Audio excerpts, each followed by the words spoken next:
rekan presenter saya Jihan dari Satisjas, rekan tanya jawab saya Dimas Iqbal Gabran, dan yang terakhir tidak kalah penting kameramen saya yang keren Maria Marcelina. Berdirinya kami di sini untuk mempresentasikan materi tentang penyakit thalassemia. Jadi thalassemia itu apa sih? Nah, thalassemia itu penyakit yang disebabkan dari mutasi genetik yang terjadi pada hemoglobin. Terjadinya thalassemia itu karena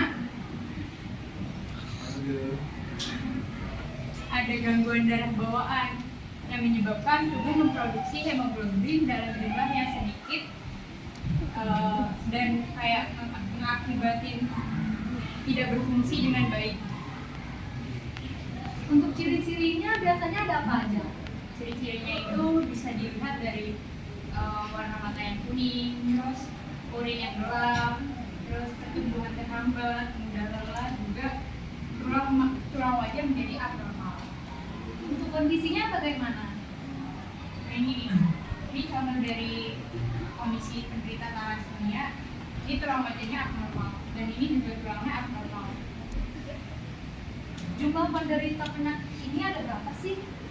Diperkirakan tuh secara global ada 60.000 setiap tahunnya yang menjangkit thalassemia mayor. Thalassemia mayor itu thalassemia yang paling berat kasusnya. Terus di Indonesia sendiri diperkirakan ada sekitar 10 juta orang yang menjadi pembawa gen atau carrier thalassemia, dengan sekitar 7.000 sampai 10.000 penderita thalassemia mayor yang Resikonya apa aja? Pada penderita thalassemia itu anemia berat, dapat menyebabkan kelelahan, kelemahan, dan penurunan kualitas hidup. Terus ada peningkatan resiko infeksi, terutama yang limpahnya itu udah diangkat. Terus pada anak-anak itu pertumbuhan dan perkembangannya terhambat. Lalu seperti yang tadi ada kelainan tulang.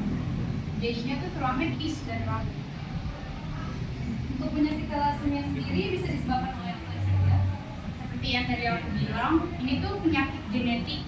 Jadi kalau orang tua kalian itu bawa genetik thalassemia, itu bisa peluang besar kalian tuh sebagai pembawa carrier selanjutnya. Terus kalau kalian ketemu pasangan yang sama-sama membawa, anak kalian itu resikonya sangat besar untuk terjangkit thalassemia. Apalagi kayak di keluarga kalian itu banyak terjadi pernikahan bukan sedarah ya, tapi kayak sepersepupuan gitu. Untuk penanganannya nih biasanya gimana? Nah, penanganannya itu yang paling paling umum itu harus transfusi darah setiap minggu atau setiap bulan, tergantung dengan keparahan thalassemia yang dideritanya sendiri. Terus ada obat-obatan sama terapi kerasi. Itu tuh proses pengangkatan zat yang berlebihan di tubuh. Terus yang paling tahap akhir kayak udah gak bisa diapa-apain nih, itu biasanya ada transplantasi semacam tulang belakang.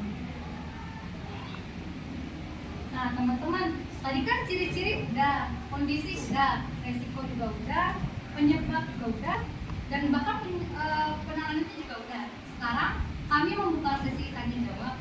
Untuk rekan tanya jawab saya dipersilakan. Beberapa pertanyaan untuk bagi yang mau bertanya. Ada yang mau bertanya? Tidak. Siapa dulu? Pokoknya 2, 3. Saya ingin bertanya.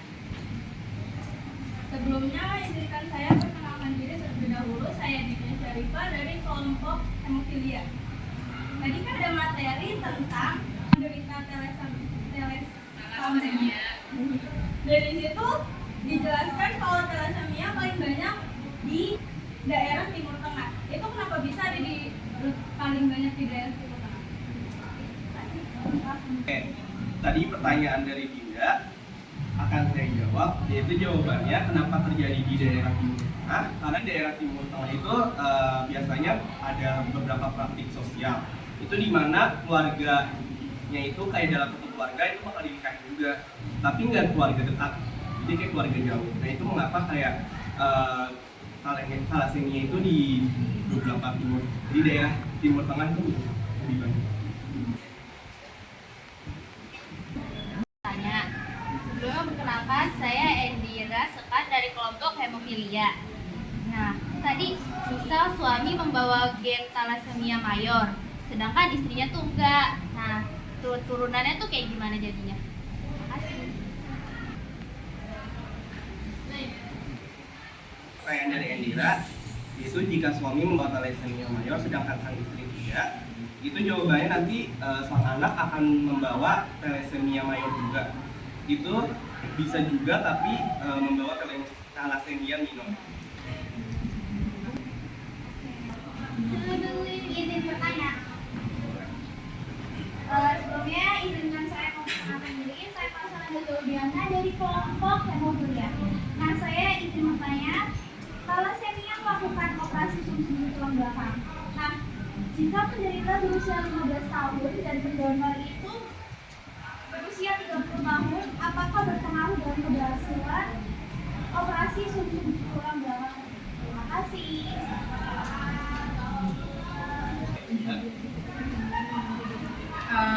Jadi tadi ditanya keberhasilan operasi sumsum tulang belakang ya.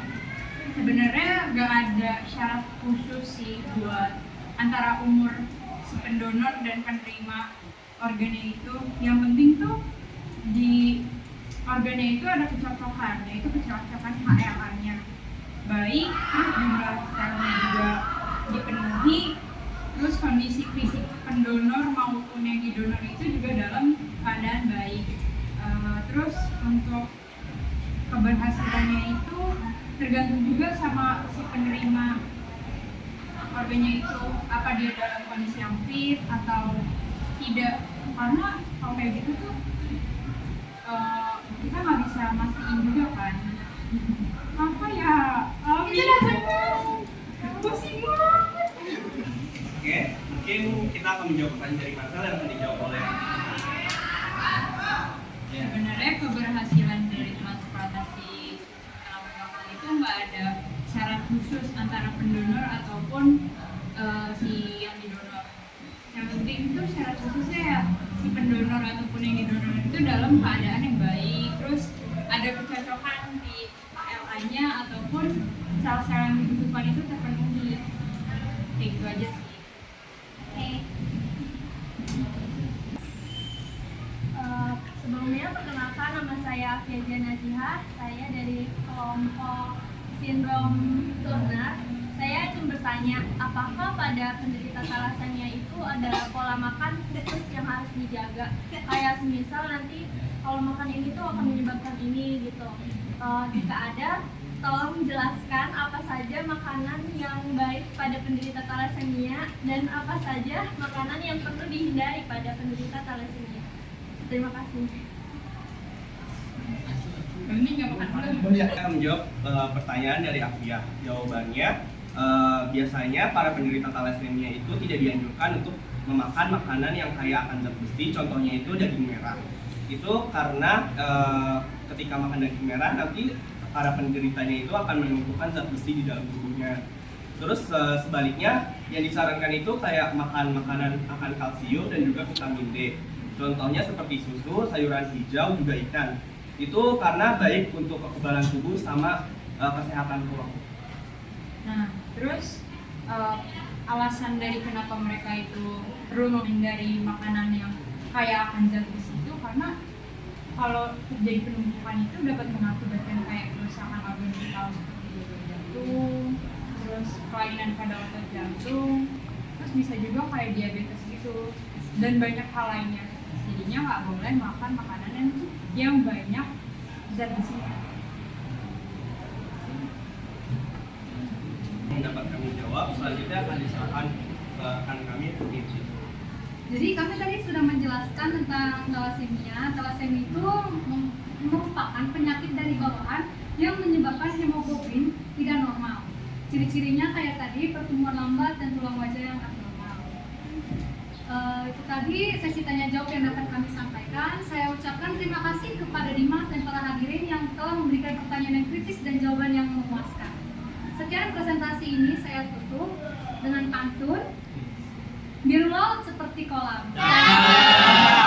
Ikan paus pandai menyelam. Dari lubuk hati yang paling dalam, kami tutup presentasi dengan salam. Wassalamualaikum warahmatullahi wabarakatuh.